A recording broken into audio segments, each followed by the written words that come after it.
नमस्कार आप सबको। आज 2 हफ्ते के अंतराल के बाद आपसे फिर मुखातिब हूँ नर्चरिंग मनी के जो एग्जिस्टिंग क्लाइंट्स हैं उनसे एक बात संवाद करने के लिए।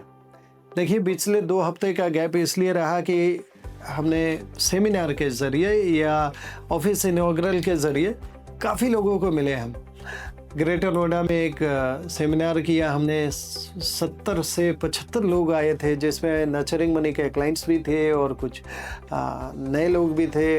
हमने ये मार्केट में जो उठापटक हो रहा है, जो चहलकदमी हो रही है, जो एक पैनिक का वातावरण हो रहा है, उसके बारे में इन लेंथ बातचीत करी। और इसके बाद जो अपने एग्जिस्टिंग क्लाइंट्स हैं उनसे लगातार मैं पिछले 3 दिनों से 10-15 लोगों के बैच में मिलता आ रहा हूँ। सो अभी क्या है, हर जगह पे एक ही बात है, ये जियोपॉलिटिकल स्ट्रेस, ये ट्रम्प की अग्रेसिव जो नीतियां हैं, जो कभी वेनेजुएला को लेके न्यूज़ आ रही है, कभी ईरान को लेके आ रही है, कभी ग्रीनलैंड को लेके आ रही है। ये सारी जो न्यूज़ है बाज़ार में इतनी नेगेटिविटी फैला रही है, इतना स्ट्रेस हो रहा है बाज़ार में, और बाज़ार पे इसका इम्पैक्ट भी दिख रहा है।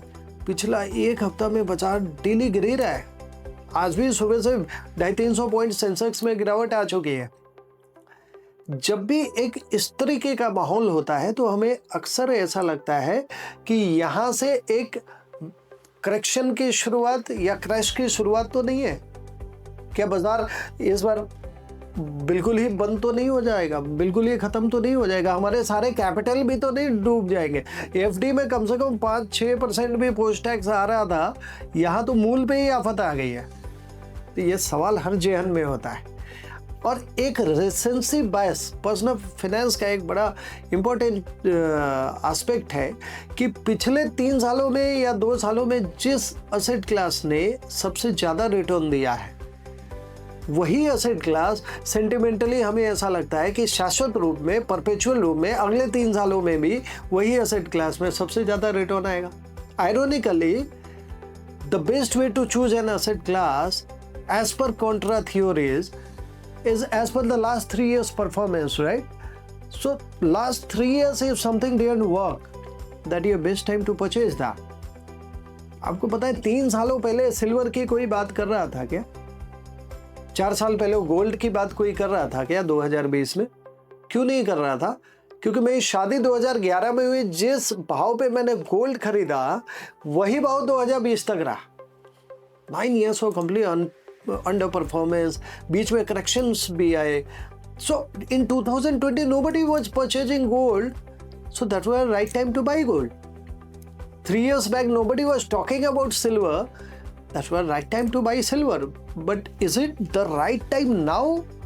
Since पिछला 3 साल already performance हो चुका है, and there are many people who are asking me questions, Gaurav, should I buy silver, gold, metals?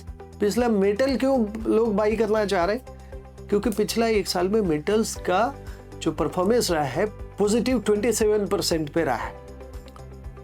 As per theory something didn't work in the last 3 years, that should be the best बेट।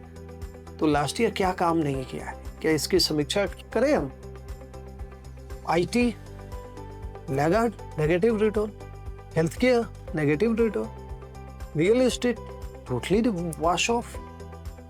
इसको लेने के लिए हमारा दिमाग तैयार नहीं है, क्योंकि ये जो शॉर्ट टर्म के मूवमेंट्स हैं, जो ये बाजार की उठापटक है, we are always driven by all this short term volatility of the market. और इसका स्रोत क्या है? What is source of this short term volatility? The daily news, and daily news is stress news.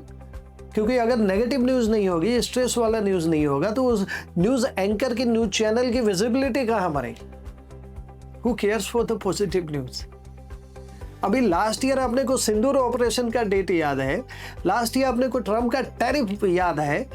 क्या हमें ये भी याद है कि लास्ट ईयर हमारे आरबीआई गवर्नर संजय मल्होत्रा साहब ने पहले टैक्स कट किया, इंटरेस्ट कट किया, जीएसटी कट किया, और ये सब कट करने के फलस्वरूप बाजार में लिक्विडिटी आने लगी। और जैसे ही बाजार में लिक्विडिटी अगर बढ़ना शुरू होगा तो ये कॉर्पोरेट अर्निंग्स में धीरे धीरे रिफ्लेक्ट होना शुरू हो जाएगा। साहब, जो 2024 के बाद जो करेक्शन हुआ था ना, जो करेक्शन ट्रिगर हुआ था, उसका कारण ट्रम्प की ताजपोशी नहीं थी, उसका कारण था कि हमारे कॉर्पोरेट अर्निंग्स जो बहुत ज़्यादा डबल डिजिट में मोर देन 22% के रफ्तार में जा रहे थे, अचानक से गिर के 2% पे आ गए थे। क्यों गिर गए थे साहब? क्योंकि लिक्विडिटी को स्क्वीज करने के लिए आरबीआई ने बहुत सारे कदम उठाए थे। इंटरेस्ट रेट को बढ़ाने से लिक्विडिटी स्क्वीज होती है। हमारे यहाँ पूरे इंडिया में इलेक्शन का टाइम था, इलेक्शन में सरकार अपना कैपेक्स बंद कर देती है, बहुत सारे नॉन बैंकिंग फाइनेंस कंपनीज पे शिकंजा डाला गया, स्ट्रिक्ट रूल्स कराए गए, तो लिक्विडिटी तो स्क्वीज हो गई। और जैसे स्क्वीज होगी तो कॉर्पोरेट अर्निंग कम हो जाएगी, अर्निंग कम हो जाएगी तो बाजार को एक ट्रिगर मिल जाएगा कि भैया अब से करेक्शन की शुरुआत होनी है। और हाई वैल्यूएशन पे हम पहले से थे बाजार के, और जब एक बार करेक्शन हो जाएगा, प्रोलॉन्ग हो जाएगा, तो आरबीआई फिर से एक्शन में आ जाएगा। तो इसीलिए 2025 में आरबीआई ने एक्शन लिया और अब कॉर्पोरेट अर्निंग इंप्रूव होना शुरू हो गया है। और मैं एक बात बता दूं आपको, in long term price is only the slave of earnings.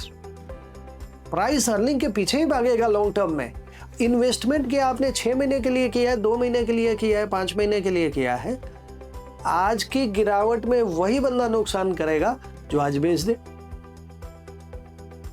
जिसे आज बेचना ही नहीं, कोई मजबूरी ही नहीं है, कोई शादी ब्याह के लिए पैसे लगाए थे वो इसी महीने होना है, तो आपने लगाए ही क्यों थे?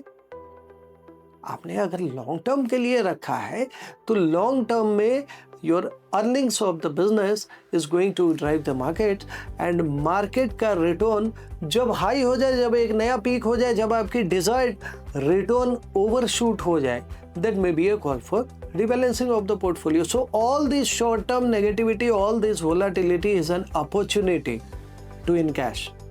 भाई साहब वो ना खरीदो जो पिछला 2 साल में चला है, वो खरीदो जो पिछला 2-3 साल में नहीं चला है। That is the main message in this video. मैं बार बार आपके पास आता रहूँगा, बताता रहूँगा, हमारा काम है आपके बिहेवियर को कंट्रोल करना। We are not market manager. Can we manage markets? Effectively you are saying, can I direct Trump to not to do what he is doing? मगर अच्छी बात यह है कि ये शॉर्ट टर्म वोलेटिलिटीज है, आपका प्रॉफिट और लॉस का कोई संबंध ही नहीं है। So I am here to manage your behaviors. I am here to give you logics. I am here to give you rational. Why should you stick to this market if you are fully invested? Why should you more invest into equity if you are under invested? धन्यवाद। मेरा नाम doctor Kumar Gaurav है। बना रहूँगा आपके पास, बार बार आता रहूँगा। हमारे चैनल को अगर सब्सक्राइब नहीं किया है तो जो सब्सक्राइब कर ले। वीडियो में मेरी बातें अगर तर्क संगत लगे तो अपने वेल विशर्स के साथ जरूर शेयर करें। धन्यवाद।